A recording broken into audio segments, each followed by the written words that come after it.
डेक्कन सेवरामध्ये आपलं स्वागत आहे। अस्सलामु अलैकुम और बिस्मिल्लाहिर्रहमानिर्रहीम। बिस्मिल्लाहिर्रहमानिर्रहीम। दाइश तशरीफ फरमा नांदेड़ शहर के मजलिस के सदर जनाब अमजद बेग साहब, मजलिस के सीनियर लीडर नांदेड़ के जनाब मिनाज साहब और नांदेड़ शहर के मजलिस के तमाम जिम्मेदार और मेरे साथ आए हुए हैदराबाद से मजलिस के तमाम जिम्मेदार और कॉर्पोरेटर्स और मुठभेड़ के जो मजलिस के जो जिम्मेदार है और इस इलेक्शन के अंदर जो हिस्सा ले रहे हैं,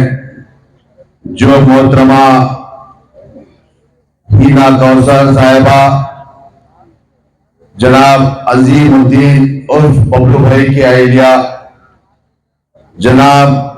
जयप्रकाश साहब उम्मीदवार मजलिस, जनाब नईम बागवान साहब उम्मीदवार मजलिस, जनाब आमिर हमजा साहब उम्मीदवार मजलिस और मुठभेड़ के मजलिस के तमाम जिम्मेदार, मुहिबान मजलिस, जिम्मेदारान मजलिस और यहाँ पर आए हुए मेरे साथी नौजवान, बुजुर्ग हज़रात और मेरी आवाज जहां तक पहुंच रही, घर में बैठकर सुनने वाली मेरी पर्दानशीन, मेरी माँ और बहनें, ये आज का जो जलसा इंतखाबी जलसा है, मैं आपके सामने एक दो बात बताता चलूं, क्योंकि आपके सामने जनाब अमजद बेग साहब ने तफसीलात बताए, मगर मैं आपको ये भी बताना चाहता हूं कि आज रियासत महाराष्ट्र के अंदर नगर सेवक का, म्युनिसिपल्स का जो इलेक्शन होने जा रहा है और इसी जगह पर मुठभेड़ के अंदर पहली मर्तबा मजलिस हिस्सा ले रही है, मगर जिस पार्टी, जो कांग्रेस हो या राष्ट्रवादी हो या अजित पवार हो या भारतीय जनता पार्टी हो या दीगर पार्टियों को जिस तरीके से हक है, उसी तरीके से आपकी जमात, मेरी जमात एमआईएम का भी हक है इलेक्शन के अंदर हिस्सा लेने का। आज उसी की बुनियाद पर शहर महाराष्ट्र के अंदर, रियासत महाराष्ट्र के अंदर, मुठभेड़ के अंदर मजलिस के उम्मीदवार इलेक्शन के अंदर हिस्सा ले रहे हैं और आपके दरमियान में, आपके घरों पर आपसे मुलाकात कर रहे हैं। पिछले 2 दिन पहले मैं खुद मुठभेड़ के मुख्तलिफ बस्तियों के अंदर गुजरा, मुख्तलिफ गलियों में मिला, बुजुर्गों से मिला, मेरी माँ और बहनों से मुलाकात किया, मेरे साथी नौजवानों से गुजारिश किया, क्योंकि इस बार आपकी जमात, आपकी पार्टी एमआईएम पार्टी आपके शहर मुठभेड़ के अंदर हिस्सा ले रही है। यही बताने के लिए और मुठभेड़ के जो मसाइल है उन मसाइल से वाकिफ हुआ और यहाँ के नौजवानों से वाकिफ हुआ, मेरी माँ और बहनों से मुलाकात किया, उनके मसाइल को सुना, उनके परेशानियों को सुना, यहाँ के बुजुर्गों से मुलाकात किया, उनकी मजबूरी को सुना, उनके जो मसाइल है उन मसाइल को सुना। मैं ये भी बताना चाहता हूँ कि मुठभेड़ के अंदर अल्हम्दुलिल्लाह जिस तरीके से मैं 4-5 घंटे तक मुठभेड़ के गलियों के अंदर दौरा करा, अल्हम्दुलिल्लाह मेरी जमात की ताईद में, मुठभेड़ का नौजवान हो, मुठभेड़ के बुजुर्ग हो या मुठभेड़ के मेरी माँ और बहनें हो, अल्हम्दुलिल्लाह मेरी जमात के सदर को, मेरी जमात की कामयाबी के लिए दुआ कर रहे थे। मैं उन तमाम मेरी माँ और बहनों का,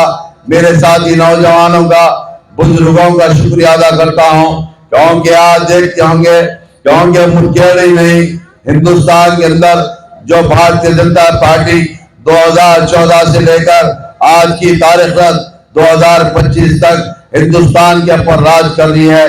मगर रियासत महाराष्ट्र के अंदर ये भारतीय जनता पार्टी से पहले रियासत महाराष्ट्र के अंदर कई साल तक हुकूमत करने वाली या कांग्रेस पार्टी या राष्ट्रवादी का शरद पवार हो या राष्ट्रवादी का अजित पवार हो, इन तमाम ने हुकूमत महाराष्ट्र के अंदर करे। मगर मैं ये बताना चाहता हूं कि आज भारतीय जनता पार्टी जिस तरीके से हुकूमत करी और उसी तरीके से ये कांग्रेस के लोग हो या राष्ट्रवादी के लोग हो उसी तरीके से हुकूमत करे। मगर मैं उन तमाम से पूछना चाहता हूं जो कांग्रेस के लोग अपने आप को बड़े बड़े दावे कर सेकुलर बताने वाले, या राष्ट्रवादी के लोग हो या समाजवादी के हो या दीगर जमात के लोग आकर आपके पास, आपके घर पर आकर, आपके चौखट पर आकर आपसे वोट की भीख मांगते हैं। मैं पूछना चाहता हूं या राष्ट्रवादी से या पूछना चाहता हूं कांग्रेस के लोगों से, कहां चले गए थे? 70 साल आपकी हुकूमत हिंदुस्तान के ऊपर राज करे और महाराष्ट्र के ऊपर कई सालों से आपने महाराष्ट्र शहर के ऊपर, महाराष्ट्र रियासत के ऊपर हुकूमत करे, मगर आपके जहां पर बस्ती होती है, आपका जहां शहर होता है, जहां पर बसते हैं मुसलमान, जहां पर बसते हैं दलित, वहां पर कोई डेवलपमेंट के काम नहीं किया गया। मेरा सवाल ये राष्ट्रवादी से है, मेरा सवाल कांग्रेस के लोगों से है। मैं इन तमाम से पूछना चाहता हूं, जिस वक्त आपके हाथ में हुकूमत थी या मुठभेड़ को भूल गए थे, या आपके हाथ में हुकूमत थी या भोगोल को भूल गए थे, आपके हाथ में हुकूमत थी नांदेड़ शहर को भूल गए, या आपके हाथ में हुकूमत थी महाराष्ट्र के अंदर बसने वाले दलितों को भूल गए, या आपके हाथ में हुकूमत थी आप उस वक्त दलित मुसलमानों को भूल गए। जब वो वक्त आ जाता, इलेक्शन आ जाता, आपके दरमियान में आ जाते हैं वोट की भीख मांगने के लिए। मुठभेड़ कोई नया शहर नहीं, मुठभेड़ की तारीख है, मुठभेड़ ऐसा शहर है बहुत पुराना है, यहाँ पर देखने के लिए बहुत बड़े बड़े लोग आते हैं, मगर यहाँ पर देखिए मुठभेड़ शहर के अंदर कोई डेवलपमेंट का काम नहीं किया गया। मुठभेड़ के अंदर कोई बच्चों को पढ़ने के लिए कोई तालीम इदारे नहीं। मुठभेड़ से बच्चे अगर 10वीं जमात पास होकर अगर कॉलेज करना चाहते हैं तो नांदेड़ को जाना पड़ता है। मुठभेड़ के बच्चे या मेरी बहनें या मेरी बच्चियां अगर कॉलेज करना चाहती है नांदेड़ शहर को जाना पड़ता है। मैं इन तमाम कांग्रेस के लोगों से पूछना चाहता हूं, मैं इन तमाम ये राष्ट्रवादी से पूछना चाहता हूं, मैं इन तमाम अजीत पवार के लोगों से पूछना चाहता हूं, मुठभेड़ शहर याद नहीं आया। इलेक्शन आ जाता मुठभेड़ को आ जाते हैं, इलेक्शन आ जाता है भोपाल को आ जाते हैं, इलेक्शन आ जाता नांदेड़ के तालुकों को आ जाते हैं। मैं इन तमाम से पूछना चाहता हूं और मैं आपको ये भी बताना चाहता हूं कि जिस तरीके से ये भारतीय जनता पार्टी हुकूमत कर रही है उसी तरीके से ये कांग्रेस के लोग हुकूमत करे, इनसे कोई हमारे को फायदा नहीं। ये खाली हमारे वोट को हासिल करते थे और 5 साल के बाद फिर वोट हासिल करने के लिए आते थे। मैं आप तमाम से ये भी बताना चाहता हूं कि आज रियासत महाराष्ट्र के अंदर इलेक्शन आपकी जमात मेरी जमात हिस्सा ले रही है। मैं आप तमाम से ये भी बताना चाहता हूं हिंदुस्तान की मजलिस के जो सदर है आपकी जमात के सदर, मेरी जमात के सदर, जिनका नाम नकीब मिल्लत बैरिस्टर असदुद्दीन अली साहब आते हैं। मैं यही सवाल इन तमाम लोगों से पूछना चाहता हूं, हिंदुस्तान की सबसे बड़ी पंचायत के अंदर, हिंदुस्तान की पार्लियामेंट के अंदर अगर मुसलमानों के ऊपर जब जुल्म किया जाता तो कोई बात करने वाला नहीं, या राष्ट्रवादी बात नहीं करती, या कांग्रेस के लोग बात नहीं करते, या समाजवादी के लोग बात नहीं करते। हिंदुस्तान की सबसे बड़ी पंचायत के अंदर कोई बात करता है वो हैदराबाद से कामयाब होकर जाते हैं, जिनका नाम नकीब मिल्लत बैरिस्टर असदुद्दीन अली साहब होते हैं। आपने कई मर्तबा टीवी के ऊपर देखा होगा कई मसाइल को और कई जुल्म का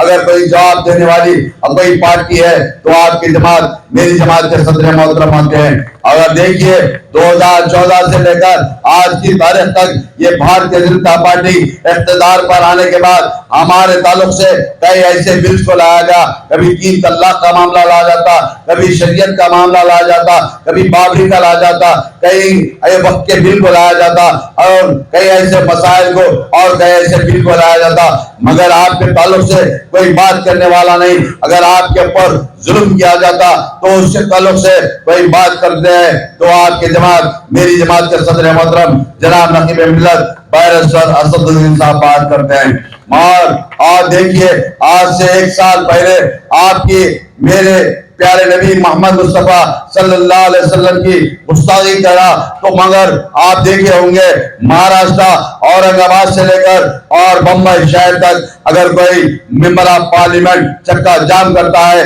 वो मजलिस का मेंबर ऑफ पार्लियामेंट जिनका नाम हम जनाब इम्तियाज जलील साहब को जानते होंगे। मैं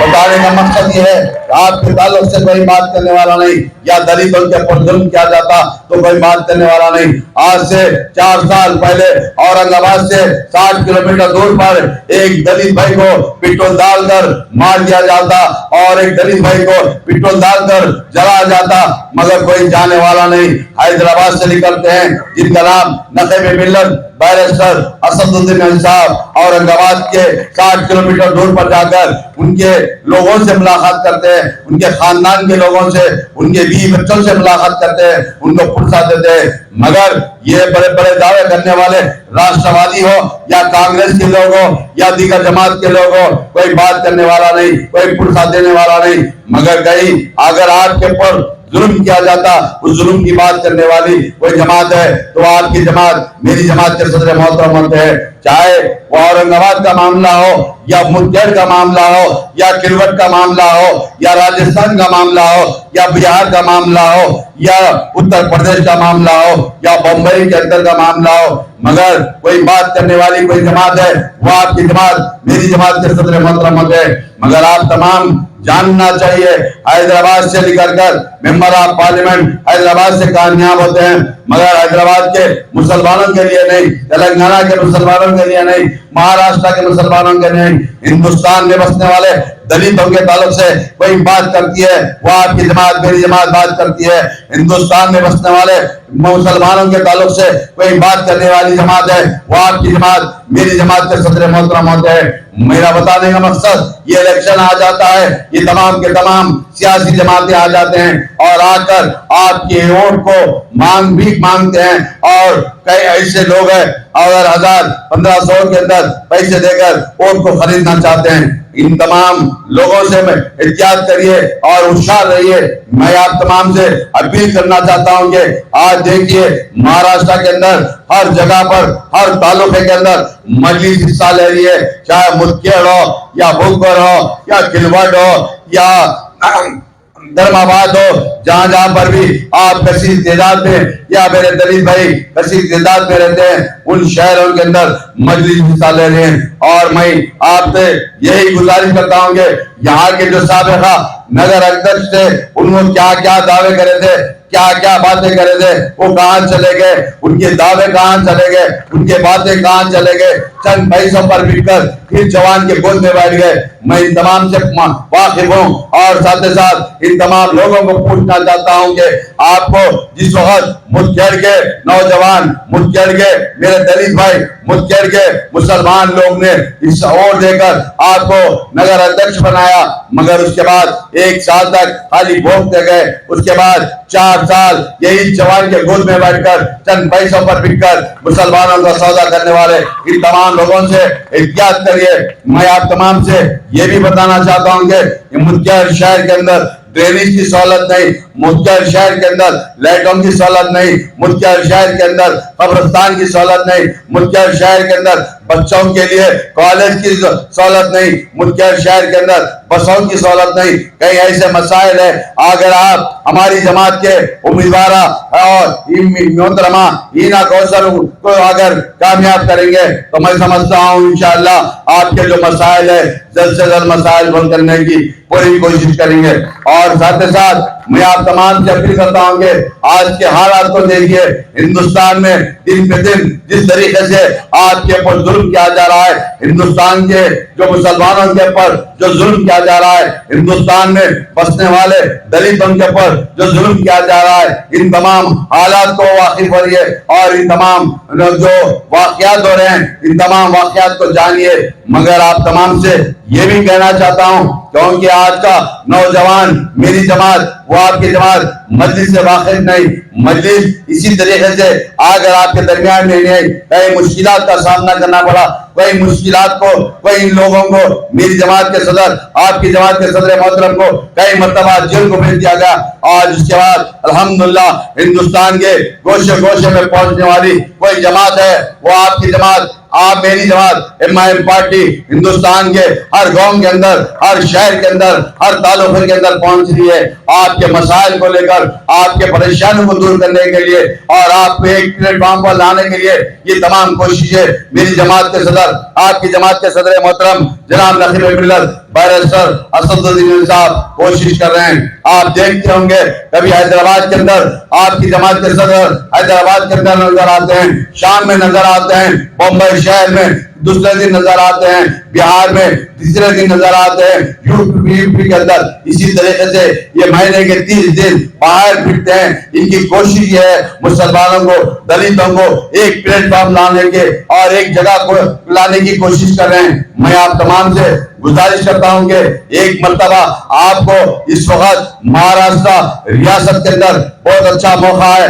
क्योंकि ये कांग्रेस के लोग कई मर्तबा ऐसे दावे करे और कई मर्तबा ऐसे वादे कर चले गए और ये राष्ट्रवादी, मैं उनके ताल्लुक से ज्यादा बताना चाहता हूं क्योंकि अजित पवार साहब और शरद पवार साहब को क्या धोखा दिए ये आप नौजवान भी जानता है, बुजुर्ग भी जानते हैं, मेरी माँ और बहनें भी जानते हैं इनके ताल्लुक से। और मुकामी यहाँ पर जितने भी इंडिपेंडेंट है उन तमाम से ये भी कहना चाहता हूँ कि आपने पिछले इलेक्शन के अंदर क्या क्या वादे करे थे, क्या क्या बताए थे, मुदखेड़ शहर को फलाना कर दूंगा, मुदखेड़ शहर को 4 लाख लगा दूंगा, मगर आपने मुदखेड़ शहर के बच्चों के ताल्लुक से कोई मुस्तकबिल के लिए, कोई दवाखाने के लिए, दवाखाना तो है मगर डॉक्टर्स नहीं, स्कूल है, कॉलेज नहीं, कई ऐसे बड़े बड़े वादे करे थे। ये जाने उस वक्त के यहाँ के नगर अध्यक्ष जो थे बड़े बड़े वादे कर कामयाब हो गए, मगर उसके बाद किसके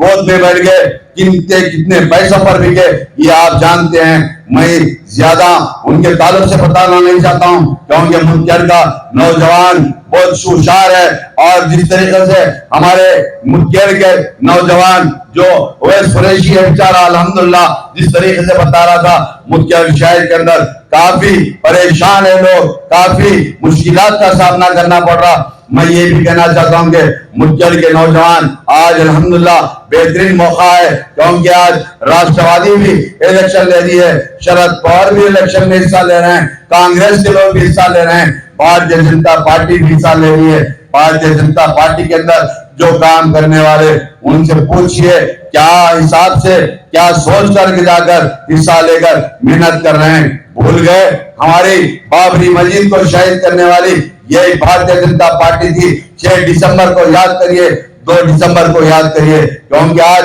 बड़े बड़े बातें करने वाले चाहे राष्ट्रवादी हो या कांग्रेस के लोग हो या समाजवादी के लोग हो या भारतीय जनता पार्टी के लोग हो, उन तमाम से पूछना चाहता हूँ महाराष्ट्र के मुसलमानों को परेशान करने में बहुत बड़ा रूल अगर है ये कांग्रेस का है, अगर मुसलमानों को, दलितों को परेशान करने में सबसे ज्यादा रूल है ये भारतीय जनता पार्टी का। और ये भारतीय जनता पार्टी या राष्ट्रवादी या शरद पवार जैसे ये एक ही सिक्के के 2 रुख होते हैं। मैं आप तमाम से अपील करता हूं कि आज अल्हम्दुलिल्लाह बेहतरीन मौका है। आप जानते हैं नौजवान इससे पहले जिसको बबलू के नाम से जानते हैं, बबलू इससे पहले भी नगर सेवक थे, यहाँ के नगर वो थे, काउंसलर थे, उनके ताल्लुक से जानते हैं। और तमाम के तमाम यहाँ पर जिस तरीके से हमारे दोस्त नईम बागवान साहब हो या जय प्रकाश हो, मेरा दलित भाई है, दलित भाई के ताल्लुक से भी मैं आप तमाम देखते होंगे जय प्रकाश किस तरीके से मेहनत कर रहा है, और उसी तरीके से आमिर उमेर रजा भी जिस तरीके से मेहनत कर रहा है। आप तमाम की जिम्मेदारी है, आप तमाम सोचिए। और मैं ये भी कहना चाहता हूँ, खास तौर से मेरी आवाज जहां तक पहुंच रही, घर में बैठकर सुनने वाली मेरी प्रधानशीन मेरी माँ बहनों से अपील करता हूं कि आपको अल्हम्दुलिल्लाह अल्लाह ताला एक बेहतरीन मौका दिया, इस मौके को गवारिए मत, मौके को परे वो मत होने दीजिए। अल्हम्दुलिल्लाह अगर आप तमाम के तमाम मुस्तैद होकर अपने पोलिंग बूथ पर जाकर आपकी जमात के हक में वोट देंगे तो मैं समझता हूं मेरी बहन हम जो हिना कौसर है इंशाअल्लाह भारी अक्सरियत से कामयाब होगी। उसी तरीके से हमारे नगर जो सेवक है उन तमाम के तमाम कामयाब होंगे। मगर मैं आप तमाम से अपील करता हूं कि आने वाली 2 तारीख के दिन याद रखिए, महाराष्ट्र के जहां पर भी मेरी आवाज पहुंच रही, महाराष्ट्र शहर के अंदर जहां तक पहुंच रही, घर में बैठकर सुनने वाली मेरी माँ और बहनों से, महाराष्ट्र की मेरी प्रधानशीन मेरी माँ और बहनों से आप याद रखिए 2 तारीख के दिन आपकी जमात जहां जहां पर भी हिस्सा ले रही, उस जमात का इम्तियाजी निशान पतंग है, पतंग के निशान पर वोट देकर मजलिस के तमाम उम्मीदवारों को कामयाब करिए। उसी तरीके से मुख्य शहर के अंदर जो मजलिस के उम्मीदवार है, 4 उम्मीदवार है जिनका इम्तियाजी निशान पतंग है, पतंग के निशान पर वोट देकर मजलिस के उम्मीदवारों को नगर अध्यक्ष को कामयाब कराइए। इंशाअल्लाह आपके मसाइल हमारे उम्मीदवार कामयाब होंगे। 3 तारीख के दिन अगर सर्टिफिकेट लेकर जाएंगे तो मैं समझता हूं आपके जितने भी मसाइल रहेंगे उन तमाम मसाइल को हल करने के लिए बहुत आसानी होगी। और साथ ही साथ मेरी गुजारिश मेरे साथी नौजवानों से अपील करता हूं, मेरे साथी बुजुर्गों से अपील करता हूं कि और याद रखिए 2 तारीख के दिन आपको तमाम को फजर की नमाज अदा कर अपने पोलिंग बूथ पर जाकर आपकी जमात के हक के अंदर आपकी जमात का जो इम्तियाजी निशान पतंग है, पतंग के हक पर निशान पर वोट देकर आपको उम्मीदवार को कामयाब कराइए। आप वोट डालने के बाद आपके दोस्त अहबाब को, आपके अहले खानदान को, आपके घर वालों को बताइए, ले जाकर वोट डालाइए। इंशाअल्लाह 3 तारीख के दिन जिस वक्त काउंटिंग का दिन होगा मैं समझता हूँ यहाँ के मुख्य शहर के मजलिस के जो हमारे उम्मीदवार है मेरी बहन और नईम बागवान, जय प्रकाश और रजा हमजा, इन तमाम के तमाम कामयाब होंगे। मैं उम्मीद करता हूँ मुत्तर के नौजवानों से, मैं उम्मीद करता हूँ मेरे मुत्तर के बुजुर्गों से, मैं उम्मीद करता हूँ मुत्तर की मेरी माँ और बहनों से। और इंशाअल्लाह 2 तारीख को भूलिए मत, या सुबह में फजर की नमाज अदा कर अपने पोलिंग बूथ पर जाकर मस्जिद के हक में वोट इस्तेमाल करिए। और तमाम से गुजारिश करता हूं कि आपकी जमात मेरी जमात के सदर मोहतरम जनाब नकीब मिल्लत बैरिस्टर असदुद्दीन साहब की हिदायत के लिए, उनकी कामयाबी के लिए और जमात की कामयाबी के लिए, हबीब मिल्लत जनाब अकबरुद्दीन साहब की हिदायत के लिए, उनकी कामयाबी के लिए और जमात की कामयाबी के लिए और आपके मजलिस के उम्मीदवार की कामयाबी के लिए दुआ कीजिए। शुक्रिया। खुदा हाफिज़।